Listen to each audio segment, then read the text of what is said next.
180도 달라진 세계관입니다. 180도 바뀐 이유, 바로 이재명 민주당 대표의 외교 안보관을 놓고 이거 180도 달라진 거 아니냐 이런 평가가 나오는 건데 그 이유가 이 외신 인터뷰에서 이 대표가 한 발언 때문이에요?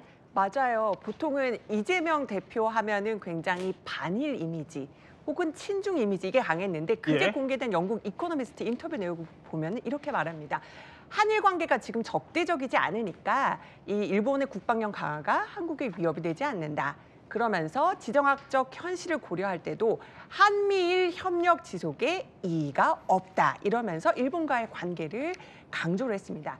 예전에는 일본에 대해서 인권 침해 사과하지 않는 나라라고 생각하고 비판적이었는데 오히려 일본 다녀온 다음에 굉장히 일본의 근면함에 대해서 반했다. 그러니까 결국 정치로 인해서 관계가 왜곡된 거 아니냐 하면서 굉장히 일본에 우호적인 메시지를 보낸 겁니다. 그런데 이거 180도 달라졌다 이런 지적이 나오는 이유는 과거만 해도요. 이재명 대표가 일본을 향해서 적대적인 듯한 발언을 내놓았기 때문입니다. 일본군의 한반도 진주? 우길기가 다시 한반도에 걸리는 날? 우리는 상상할 수 없지만 그런 일이 실제로 생길 수 있습니다. 과거사를 부정하고 전쟁 범죄를 부인하는 일본이 세계 평화를, 한반도 평화를 과연 보장할 수 있겠습니까? 연합훈련을 핑계로 자위대의 군합발이 다시 한반도를 더럽히는 일이 발생할 수 있습니다.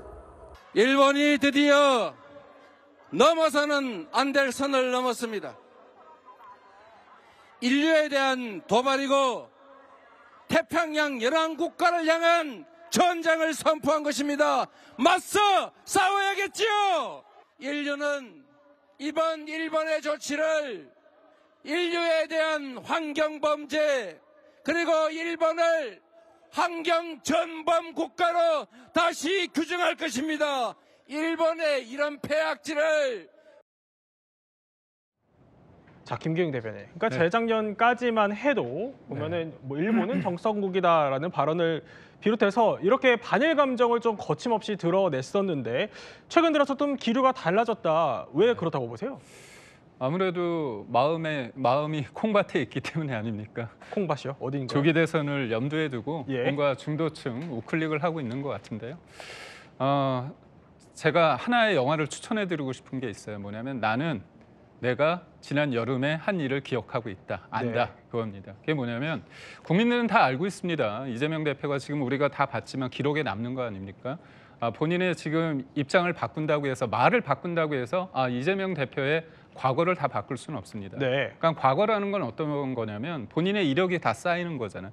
말이 힘이 있기 위해서는 말과 행동과 내가 이제까지 했던 거가 결이 같아야 됩니다. 그런 관점에서 제가 앞서 말씀드린 것처럼 왜 이재명 대표가 이렇게 바뀌었을까?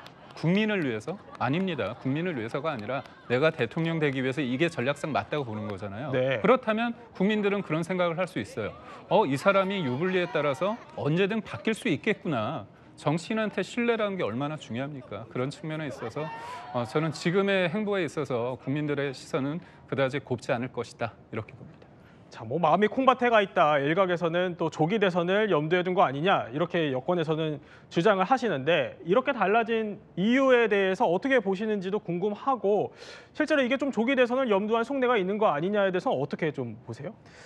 우선은 제가 보기에는 표현이 조금 더 자극적이냐 아니냐의 차이일 뿐이지 저는 기본적으로 이재명 대표의 안보관이 바뀌었다고 생각하지는 않습니다. 왜 그러냐면 기본적으로 민주당의 입장하고 같은 맥을 같이 하는데요. 민주당은 한일 군사동맹은 반대합니다. 있어서도 안 되고. 그러나 한일 간의 안보 협력이 동북아 지역에 필요하다는 것을 인정하고 있죠. 그래서 이 방점이 다른 겁니다. 그다음에 한미일 간의 여러 가지 군사 안보에 관한 협력은 필요하지만 이것이 지나치게 특정 국가에 대해서 적대적인 군사 협력으로 나아가는 것에 대해서는 우려를 갖고 있는 겁니다. 그런 측면에서 저는 이재명 대표의 생각이 바뀌었다고 생각하지 않고 또 정치인이라는 것은 장소와 상황에 따라서 강조점이 달라지는 거예요. 아까 일본의 폐악질 이 여러 가지 지적을 할 때에는 그것은 다른 문제가 아니라 후쿠시마 오염수 방출에 관한 문제예요. 예. 그 문제에 대해서는 지금도 민주당과 이재명 대표 입장이 바뀌었다고 생각하지 않습니다. 잘못된 거라고 생각하고 있고요.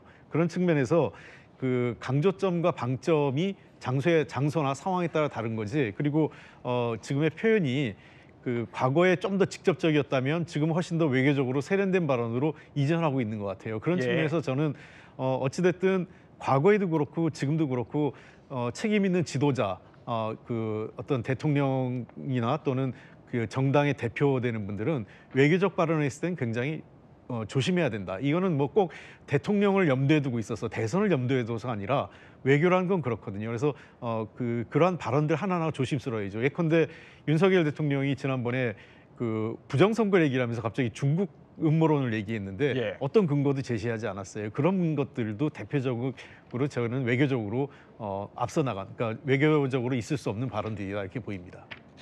그렇지만 국민의힘에서는요, 또 이 발언을 두고 권성동 국민의힘 원내대표, 이재명 민주당 대표가 국민과 국제사회에 대한 기만을 펼치고 있다고 맞받아쳤습니다. 이재명 대표는 변호사 시절 일본을 방문한 경험을 언급하며 일본인의 근면함, 성실함, 예의 범절에 충격을 받고 결국 정치에 의해 왜곡된 관계라는 것을 알게 됐다라고도 했습니다. 정작 한일 관계를 정치적으로 왜곡해온 장본인은 민주당의 이재명 세력입니다. 어제는 세세하고 오늘은 아리까도하는 조변석계식 외교는 국민과 국제사회에 대한 기만에 불과합니다. 자, 권성동 원내대표가 지적한 최 씨의 발언은요, 과거에 이 대표 발언을 소환한 겁니다. 당시 이 대표의 발언도 듣고 이야기 나눠보겠습니다. 중국 사람들이 한국 싫다고 한국 물건을 사질 않습니다. 왜 중국을 집적거려요? 그냥 쎄쎄. 대만에도 쎄쎄. 이러면 되지. 뭐 자꾸 여기저기 집적거리고 무슨 양안 문제 우리가 왜 개입합니까? 대만 해비 뭘 어떻게 되든 중국과 대만 국내 문제가 어떻게든 우리가 뭔 상관 있어요? 자, 김기영 대변인. 네. 연일 계속 여권을 때리는 모양새예요. 보면은 성일종 의원이 뭐 이 대표 왜 갑자기 토착 외구가 됐냐 이렇게까지 쏘아붙이던데. 근데 홍익표 의원 설명대로라면은 뭐 후쿠시마 오염수를 비롯해서 여러 가지 장소와 상황에 따라서 해석이 달라질 수 있는 거 아니냐 이렇게 주장도 합니다. 그러니까 사실 외교라는 거는 국내 국민들만 듣는 게 아니라 상대국이 듣는 거 아닙니까? 지금 이재명 대표가 중국에도 쉐쉐하고 대만에도 쉐쉐한다면 그게 상대국이 들었을 때 어떻게 보일까요? 예. 그게 이쪽에 대한민국의 이재명 대표라는 사람은 과연 믿을 수 있는 사람인가? 앞에서 쉐쉐하는데 뒤에서는 어떻게 뭘 할지 모르는 사람이라고 하는 거 아닙니까? 결국 뭐냐면 그 말에 대해서 그 앞에서는 이제 본인들의 지지자들을 위해서 그런 얘기를 한 거죠.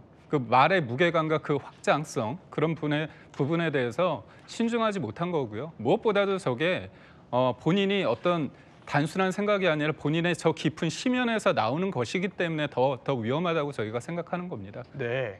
자, 최 씨의 발언에 대해서 이거 실용 외교를 해야 한다는 의미였다라고 이재명 대표는 해명을 했는데 여기에 대해서는 좀 어떻게 들으셨어요? 예, 원래 그 발언의 이제 맥락이죠. 우리가 해석을 하면 우리가 그 중대만 관계라는 게 굉장히 그 동북아시아 지역의 화약고 같은 문제죠. 중대만 간에 그 분쟁이 생겼을 때 미국이 개입하고 또 한국에 있는 주한미군 문제까지 포함되어 있기 때문에 늘 한미 간에 오랫동안 이견이 있었던 부분이 바로 그 전략적 유연성 문제예요.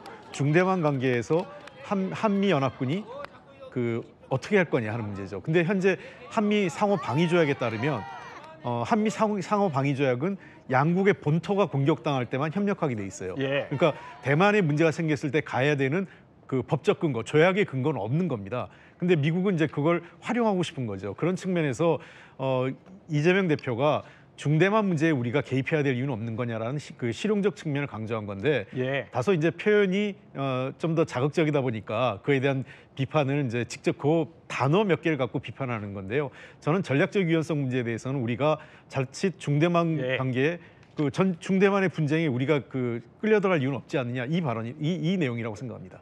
네, 이런 가운데도 민주당 내부 상황을 조금 더 짚어보면요. 이 대표와 또 친명계를 향한 비명계의 공세가 계속해서 거세지는 분위기입니다. 자, 문재인 정부 청와대 출신의 임종석 전 청와대 비서실장 오늘 또 한번 작심 발언을 네, 내놨어요. 친문계의 황태자로 불리기도 하고 여기 계신 홍익표 전 의원과도 매우 가까우신 분이기도 합니다. 예. 근데 오늘 굉장히 큰 목소리를 냈습니다. 지난 대선에 대한 객관적인 평가와 성찰에서 시작해야 된다. 그러니까 지난 대선 진거는 이재명 후보가 부족했고 당의 전략 부재를 온전히 받아들여야 이기는 길이 보일 것이다.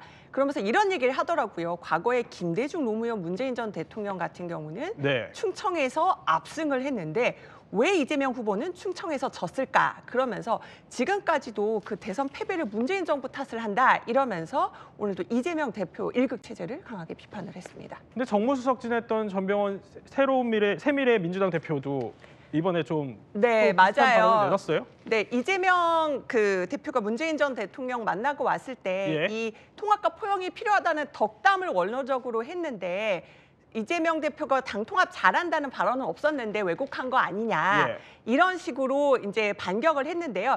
오늘 이 임종석 전 비서실장 발언에 친명계도 가만히 있지 않았습니다. 최민희 의원도 이렇게 얘기를 하더라고요. 예. 보면은 윤석열 대통령하고 0.73%포인트 차이로 그 이재명 대표가 졌는데 그나마 이재명 후보라서 그만큼이라도 이긴 거다. 그만큼이라도 그 표 차이를 줄인 거다. 이런 식으로 최민희 의원이 임종석 전 실장의 주장에 반격을 했습니다. 그래요. 그렇게 임종석 실장은 주장을 하고 또 최민희 의원은 반격에 나서고 있는 이 일련의 상황을 홍익표 의원님은 어떻게 보십니까?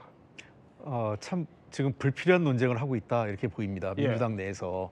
지금 현재로서는 저렇게 되면 민주당이 제밥에 관심이 있다라고 국민이 보지 않겠어요. 예.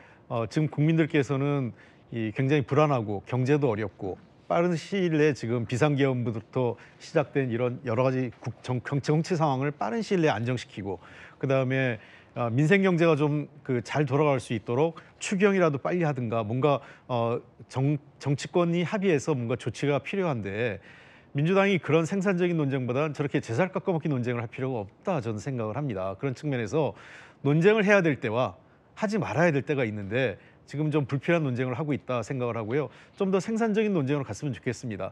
어차피 대통령 선거에서 패배는 다 책임이 있죠. 예. 지난 정권이 잘했으면 정권을 뺏기지 않았을 거고 또 당연히 제1선에서 뛴 후보 책임론도 있습니다. 이재명 대표도 당시 대선 끝나고 나서 저의 책임이 제일 크다라고 인정을 했었고요. 예. 그런 것들을 감안하면 지금 뭐 책임을 인정하라, 뭐 나는 책임이 없다 이런 논쟁으로 갈 이유가 없습니다. 지금 다들 겸손해지고 다들 반성하면서 국민을 위해서 뭘 할 건가? 우리가 민주당이 더 겸손하고 해야 될 일을 똑바로 한다면 만약에 혹시라도 조기 대선이 이루어졌을 때 국민들이 예. 민주당을 선택하게 될 것입니다. 자, 홍 의원님께 짧게 추가로 하나 더 여쭤보면은 뭐 임종석 실장이랑도 친하다고 하시니까 보면은 이재명 후보가 부족했다 이렇게 얘기를 해요. 그러니까 당시 대선 때 후보는 이재명 후보였던 거 아니냐라는데 여기에 동의하세요? 저 부분은 당연히 이재명 후보도 인정을 했습니다. 스스로가. 그러니까 대선 직후에 이 패배의 가장 큰 책임은 저에게 있다라고 했습니다. 예. 왜냐하면 선거가 지고 나면 당연히 후보는 후보에 대한 스스로가 그 책임을 인정하고 겸손하게 그리고 겸허하게 그 책임론을 인정하는 겁니다. 이재명 대표가 이미 자신의 책임에 대해서 고스란히 패배 이후에 인정을 했었습니다. 예.